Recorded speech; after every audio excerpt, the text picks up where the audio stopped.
como é que a pandemia afetou o crescimento das escolas.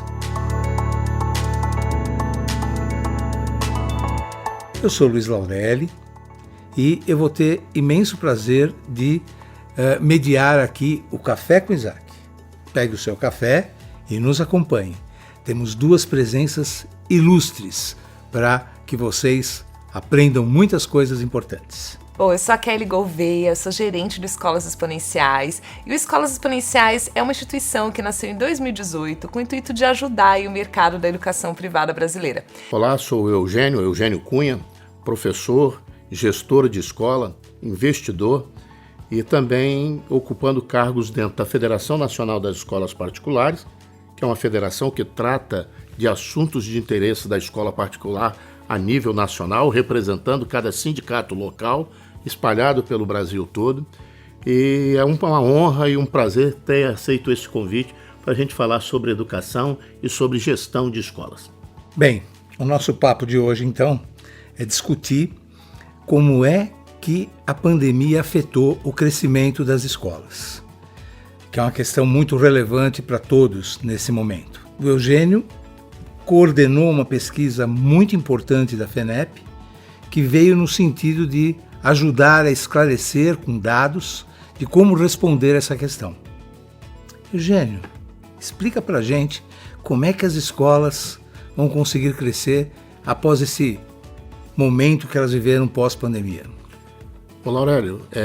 Nós fizemos uma pesquisa exatamente para municiar as escolas de informações importantes em relação a qual é o novo comportamento após esse momento de transformação da sociedade. Essa pesquisa, ela tratou exatamente dos dados coletados dentro dos órgãos oficiais, que é a PNAD contínua, a pesquisa orçamentária das famílias, o censo da educação escolar e o IBGE, onde essas informações são aquelas que o país possui. A pesquisa que ele traz vai agregar muita coisa, mas nós temos uma outra figura ilustre que já se apresentou para vocês, que é a Kelly. E a Kelly participou da pesquisa de escolas exponenciais. Como vocês sabem, escolas exponenciais têm um papel absolutamente relevante no cenário educacional. E agora, Kelly, conte para a gente como é que é a contribuição que vocês deram na pesquisa feita pelas escolas exponenciais. A gente também tem uma pesquisa própria, onde a gente mede a qualidade do ensino prestado para os alunos e para os pais, através de uma pergunta principal, que é o NPS, né? Que é aquela métrica onde a gente pergunta de 0 a 10 a quanto você indica aquela escola, no caso, para um amigo ou para um familiar. E a gente também nessa pesquisa faz outras perguntas, tais quais o que faz os pais manterem aqueles filhos na escola, o que faz aqueles pais o que há de desagradável naquele relacionamento de escola e de família. E também a gente consegue medir um pouco como é que os pais, o que os pais estão esperando da escola para o futuro. Então a gente também nessa pesquisa que nós chamamos de certificação em escolas exponenciais, a gente também consegue medir um pouco da qualidade do ensino prestado. No Isaac, a gente tem uma máxima que é a seguinte: tudo começa por dados. Dados são fundamentais para a gente poder compreender a realidade e, a partir disso, como é que a gente pode fazer planos de ação para resolver problemas que esses dados nos trazem. E agora você vai ter um gráfico que vocês vão poder observar que nos mostram coisas muito interessantes e relevantes com as pesquisas realizadas. Diminuíram matrículas nesse período, ou seja, menos 2,2% de matrículas. Por outro lado, aumentaram o número de escolas, 6,5% a mais de escolas, e aumentaram o número de professores, 7,7% mais professores. Kelly, como é que você enxerga e analisa o crescimento das escolas durante esse período de 2012 a 2021? Atenção, é até 2021, porque 2022 não temos os dados oficiais, né? Por isso até 2021. Kelly, essa pergunta é boa. Legal, eu acho que a gente não pode, eu não gostaria de responder ela sem a gente lembrar do efeito da pandemia, né? Acho que depois o professor Eugênio vai falar. Sim. Então, os dados oficiais, eles pegam um recorte disso, mas talvez eles ainda não tenham conseguido alcançar o impacto que a pandemia trouxe para o mercado como um todo. Mas aí, observando essa linha histórica, então, né, pesquisando aí, estudando um pouco a pesquisa aqui do professor Eugênio, eu fiquei pensando quais seriam, então, os fatores, né, que fizeram com que a gente tivesse mais escolas abrindo durante essa série histórica. E aí eu elenquei alguns que eu vou, né, compartilhar aqui, queria também que vocês me dissessem se faz sentido, né, e a gente também batesse esse papo. Então, assim, a gente teve primeiro a chegada de grandes grupos educacionais que estavam no setor da educação superior, vindo para o setor da educação básica, né? Então, a gente teve essa expansão, muitas escolas foram compradas nesse período, muitas escolas também se dividiram, abriram 2 CNPJs, e aí a gente tem isso no censo, né? Às vezes elas fizeram um cursinho diferente do ensino que ela dava, ou abriram uma educação infantil.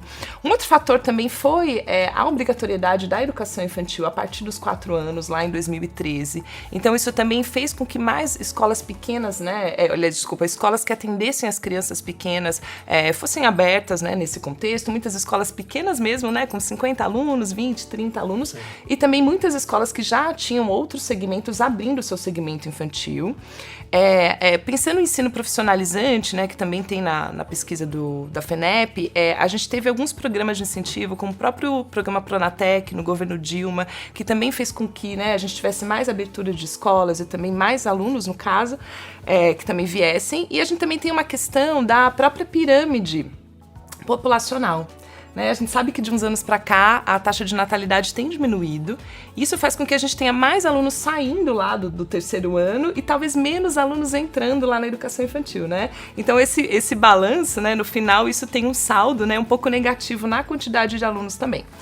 E mais um fator que acho que depois a gente vai até aprofundar um pouco mais ele, que é o nível de exigência também dos pais e dos responsáveis com relação aos serviços prestados naquela escola, né? Acho que isso pode ajudar a explicar um pouco por que a gente tem menos alunos. Óbvio que teve uma fatia de mercado, a gente perdeu, né, um pouco, né, de alunos por conta de todo reflexo de situações econômicas, e aí depois que a gente olhar os dados da pandemia, talvez isso esteja mais agravado ainda. Mas a gente entende que os pais da nova geração, eles têm um nível de exigência maior para a escola. E eles gostariam que os seus filhos, né, fossem acompanhados de um jeito mais próximo. Então, escolas que têm salas de aulas com menos aluno acabam, né, e depois a gente vai ver na nossa pesquisa, agradando mais os pais. Então, a gente também pode observar isso como um fenômeno que pode ter afetado, né? A gente ter mais escolas, mas também menos alunos. Muito obrigado pela reflexão da Kelly, né? Porque ela pegou um aspecto muito amplo e importante, que eu tenho certeza que você que nos assiste deve estar se identificando com algum desses pontos ou com vários desses pontos que a Kelly abordou, né, de uma forma com muita propriedade, com muita autoridade. Nesse sentido, agora eu passo a bola para o professor Eugênio. Como é que você analisa ter ocorrido esse aumento do número de professores e, ao mesmo tempo, a diminuição do número de matrículas? É interessante, o contexto que a Kelly traz. Eu acho que eu vou poder complementar a partir do que ocorreu ao longo dessa linha do tempo, né? A gente tem que pegar, por exemplo, voltando a 2014, onde nós tínhamos um crescimento de escolas contínuo, e ali naquele período nós entramos numa crise como o Brasil nunca tinha tido. De 2014 até 2018, a crise nos afetou de uma forma muito grande, e as famílias tiveram um problema nas suas condições financeiras, nos seus orçamentos. Consequentemente, aí nós começamos a perder alguns alunos da rede privada para o ensino público. Quando chegou na metade dos anos 2018, ocorreu uma recuperação do país. E novamente o setor voltou a crescer. Nós chegamos a 9 milhões de alunos matriculados na rede. Só que por uma situação não muito confortável para o país, para a nação, imediatamente surge uma pandemia. E novamente toda a estrutura social, comportamental, as famílias muito preocupadas, novamente a gente vê uma redução das matrículas. Nós saímos de 9 milhões para 8 milhões e 100 mil matrículas. Então diminuiu o número de alunos realmente. Escolas vinham crescendo nesse período. Quando chega em 2019, final para início de 2020, a crise se apresenta, promessa de 15 dias de escolas fechadas, que viraram 2 anos. 1 ano e meio e com todas as dificuldades. Novamente fluxo de aluno para a escola pública e o pior na educação infantil, para dentro de casa. E o aluno sai da escola. Nesse período também nós temos uma política pública de incentivo à não demissão. E, consequentemente, os professores principalmente, ficaram dentro da escola. Enquanto nós temos menos alunos, nós temos mantido os empregos com as escolas fechadas, arranjando soluções tecnológicas. Foi incrível o que os professores fizeram, o que as escolas fizeram para dar uma solução educacional. Então, essas divergências é que fizeram com que esses números ficassem meio estranhos, né? Mas aí a gente olha que durou muito. E esse durar muito fez o quê? Aí a gente pula o ponto 2021 para 2022. Nós fechamos 1.100 escolas. E essas 1.100 escolas fechadas, a maioria delas é de educação infantil. E o ensino médio ficou estagnado porque muitos saíram para uma solução profissionalizante. Ainda estamos tendo saída de alunos do ensino superior que escolheram a profissão de professor. Esse número ainda está alto e estão se concluindo agora. Se a gente dá uma olhada, são profissionais entre as idades de 24 a 29 anos que estão chegando ao mercado. Então isso está sendo motivo de abastecimento. Mas ainda acontece uma outra coisa que eu acho que é interessante. Antigamente nós tínhamos salas de aula com 30, 40 alunos. Hoje a média é 15 alunos por professor. Então essa pode ser a justificativa desse crescimento e decréscimo de um e outro que nós estamos falando aqui. Bom, então estamos compreendendo aqui menos alunos, mais professores. Entretanto, tem um terceiro grupo absolutamente fundamental nessa tomada de decisão que agora é necessário ser feita, que são as famílias. Os responsáveis financeiros, aqueles que sustentam a escola particular.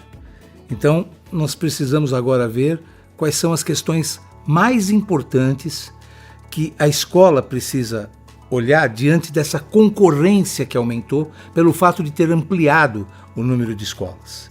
Então, como conquistar esses alunos que estão agora retornando para as escolas?